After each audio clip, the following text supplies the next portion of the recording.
Subscribe now. 17 साल की रैना बेहद शांत स्वभाव की लड़की थी। रैना के परिवार में उसकी मां तारा और पिता कमल थे। उनका परिवार दिल्ली से सटे एक गांव में रहता था।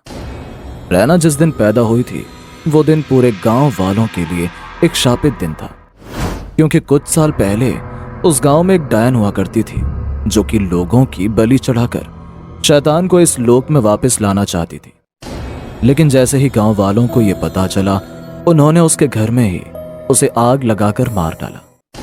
मरते मरते डायन ने कहा कि आज के बाद इस गांव में आज के दिन यानी कि बुधवार के दिन जो बच्चा भी जन्म लेगा मैं उसे मार डालूंगी। इतना कहकर वो डायन गायब हो गई। लेकिन तब से लेकर आज तक बुधवार को पैदा हुआ कोई भी बच्चा जिंदा नहीं बच पाया था। लेकिन रैना बुधवार को पैदा होने के बावजूद बच भी गई थी और 17 साल की भी हो चुकी थी। रैना की जिंदगी के इस शापित दिन को उसके पेरेंट्स उसे कहीं बाहर नहीं निकलने देते थे और पूरा दिन घर में पूजा पाठ चलता रहता था। रैना जिस बुधवार को पैदा हुई उस दिन पूरे गांव का माहौल बेहद डरावना था। आंधी तूफान जोरों पर था। ऐसा लग रहा था मानो पूरा आसमान टूटकर गांव पर गिर जाएगा। बहुत मुश्किल से कमल जी ने गांव की दाई मां को बुलाकर रैना की पैदाइश कराई थी। सभी तो यही मानते थे कि रैना ज्यादा दिनों तक बच नहीं पाएगी, इसलिए तारा अपनी बेटी की सलामती के लिए उस शापित दिन को रैना को कहीं बाहर नहीं निकलने देती थी और दिन भर घर में हवन पूजन चलते रहता था। समय बीता और रैना 17 साल की हो गई। अब तो सभी मानने लगे थे पूजा पाठ से उस शैतान डायन की बद्दुआ रैना को नहीं मार पाई। लेकिन तभी कुछ ऐसा हुआ जिसने पूरे गांव को हिलाकर रख दिया। हुआ यूं कि रैना की मां तारा का बर्थडे था और वो अपनी मां के लिए गिफ्ट लेना चाहती थी। उसे पता था अगर वो घर में किसी को बताएगी तो कोई भी उसे बाहर जाने नहीं देगा। क्योंकि आज बुधवार था इसलिए वो बिना किसी को बताए घर से बाहर निकल गई। लेकिन अफसोस वापस लौटकर नहीं आती है। उसने बहुत बड़ी गलती कर दी थी। जैसे ही सभी को पता चलता है रैना घर पर नहीं है, सब उसकी तलाश में जुट जाते हैं। पूरा गांव मिलकर रैना को ढूंढ रहा था, लेकिन उसका कुछ पता नहीं चलता है। दिन गुजर गया, हफ्ते बीत गए, लेकिन किसी को उसका पता नहीं चला। अब तो सभी को लगने लगा था कि रैना को उस शैतान ने मार डाला है। इसलिए घर वाले उसकी आत्मा की शांति के लिए घर में शांति पाठ रखवाते हैं, जिसके लिए तारा बिल्कुल तैयार नहीं थी। लेकिन वो कर भी क्या सकती थी। जैसे ही पूजा शुरू हुई, रैना की तस्वीर पर चढ़ाई गई माला नीचे गिर गई। साथ ही हवन की आग और दीपक दोनों ही बुझ गए, जिसे देख रैना की मां कहने लगी, देखा ना, भगवान भी नहीं चाहते कि ये पूजा ना हो, क्योंकि मेरी बेटी जिंदा है। रैना की मां तारा की बात खत्म भी नहीं हुई थी कि तभी दरवाजे पर दस्तक होने लगी। कमल ने दरवाजा खोला तो सामने खड़े इंसान को देखकर उनके होश उड़ गए। सामने उनकी बेटी रैना खड़ी थी। उसे अपने सामने पाकर कमल खुद को रोक नहीं पाते और प्यार से गले लगाते हुए कहते हैं कि बेटा तू इतने दिनों से कहां थी, कैसी थी?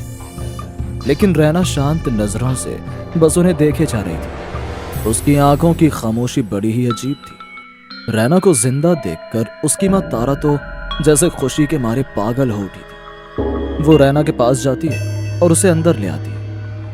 अंदर आते ही रैना मां से कहती है कि मां, मैंने कहा था ना कि मैं तुम्हें छोड़कर कहीं नहीं जाऊंगी, देखो मैं आ गई। उसकी रहस्यमयी बातों को सुनकर पास में खड़े उसके चाचा अपने भाई कमल को किनारे ले जाकर कहते हैं, भैया मुझे तो लगता है ये रैना नहीं बल्कि कोई शैतान है जो कि हमारी रैना के रूप में हमारे सामने खड़ी है। उसकी बातों को सुनकर कमल डॉक्टर को फोन लगाते हैं ताकि रैना का चेकअप किया जा सके। डॉक्टर जब रैना का चेकअप करते हैं तो उन्हें उसकी धड़कन सुनाई नहीं पड़ती। साथ ही उसके मुंह के अंदर देखने पर उन्हें सैकड़ों कीड़े बिलबिलाते नजर आते हैं। डॉक्टर डर के मारे वहां से भाग जाते हैं। रात के वक्त रैना और उसकी मां एक साथ सोए थे। तभी उसकी मां को लगता है जैसे किसी का हाथ उसकी कमर पर है। वो सोचती है रैना ने प्यार से उसे पकड़ रखा है। वो जैसे ही अपने कमर की तरफ अपनी नजर घुमाती है तो उसकी चीख निकल जाती है। वहां रैना का नहीं बल्कि एक शैतान का हाथ था जो कि बिल्कुल सड़ी हालत में था। वो घबराकर रैना की ओर देखती है, लेकिन रैना तो शांति से सो रही थी। रैना की मां इसे अपना वहम समझकर सो जाती है। रात के करीब 3 बजे रैना के चाचा की नींद अचानक ही खुल जाती है।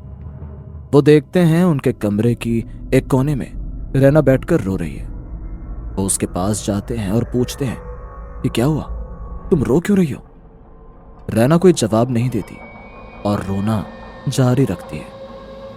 उसके चाचा उसके कंधे पर जैसे ही हाथ रखते हैं, उन्हें इतना तेज झटका लगता है कि वो उछलकर दूर गिर जाते हैं। उसके बाद पूरे कमरे में रैना के हंसने की आवाज आने लगती है। वो भयानक हंसी हंसते हुए कहती है, तुम्हें मेरी आने की कोई खुशी नहीं हुई क्या? तुम्हें लग रहा है मैं शैतान हूं, है ना? तुम बिल्कुल ठीक समझ रहे हो। मैं रैना नहीं, मैं तो शैतान हूं और अब मुझे बहुत जोरों से भूख लगी है। अब मैं तुम्हारा खून पीकर अपनी इस भूख को शांत करूंगी। इस वक्त रैना का पूरा शरीर सड़ी हुई लाश में तब्दील हो चुका था, जिसके पूरे शरीर पर कीड़े बिलबिला रहे थे। वो एक झटके में अपने चाचा के सर को धड़ से अलग कर देती है और उसका पूरा खून पी जाती है। इधर रैना के पिता को जब उनके भाई की चीख सुनाई देती है तो वो दौड़कर उसके कमरे में आते हैं। वहां का नजारा देखकर उनके होश उड़ जाते हैं। वो डर के मारे कांपने लगते हैं और बिना वक्त गवाए पास के पुजारी के पास जाते हैं और उन्हें सारी बात बताते हैं। पुजारी कहते हैं, मुझे लगता है रैना के रूप में शैतान तुम्हारे घर में दाखिल हो चुका है। अभी हमें सुबह होने का इंतजार करना चाहिए, क्योंकि रात में इस पहर में शैतान की शक्ति बढ़ी हुई होती है। मेरी मानो आज रात तुम भी यहीं रुक जाओ। घर जाना तुम्हारे लिए सेफ नहीं होगा, क्योंकि अब तक तो उस शैतान को पता चल चुका होगा कि तुम घर पर नहीं हो। रैना के पिता पुजारी की बात मान जाते हैं। रात बीतने के साथ कमल जी पुजारी के साथ घर पहुंचते। दरवाजा खोलते ही उनके सामने रैना आ जाती है, जो कि काफी भयानक आवाज में पुजारी को वहां से चले जाने को कहती है और पूरे घर का सामान इधर उधर फेंकने लगती है। धीरे धीरे रैना का शरीर भयानक शैतान में बदलने लगता है। उसके शरीर पर कीड़े रेंगने लगते हैं और वो काफी भयानक आवाज में पुजारी से कहने लगती है कि पहचाना तूने? मैं वही शैतान की पुजारन हूं जिसे तुम गांव वालों ने सालों पहले बुधवार के दिन जलाकर मार डाला था। तब से आज तक मैंने उस दिन पैदा होने वाले किसी भी बच्चे को नहीं छोड़ा, तो इसे कैसे छोड़ देती?